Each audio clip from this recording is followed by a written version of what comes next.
Qoturluq xəstəliyi skabiz mikroskopik qənələr tərəfindən törədilən dərinin xəstəliyidir.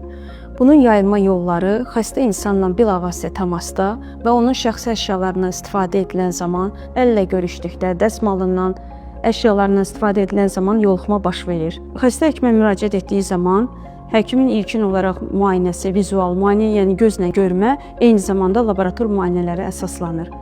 Gözlə görmə zamanı qotur üçün xarakterik olan zonalar, qoltuq altı nahiyələr, göbək ətrafı nahiyəsi, cinsiyyət orqanı, cinsi üzvlər, qasıq nahiyələri xarakterikdir. Körpü uşaqlarda əl barmaqlarının arasında da hətta səpkilərin olmağı, onların irinciklərlə əvəz olunmağı da mümkündür. Laborator müayinə zamanı zədələnmiş zonadan dəri kulturası götürülür və orada qənənin özü və yumurtaları aşkarlanır. Əgər sizdə və yaxınlarınızda az öncə sadaladığım simptomlardan varsa, dermatoloqa müraciət etməniz mütləqdir. Unutmayın, sizin sağlamlığınız elə sizdən başlayır.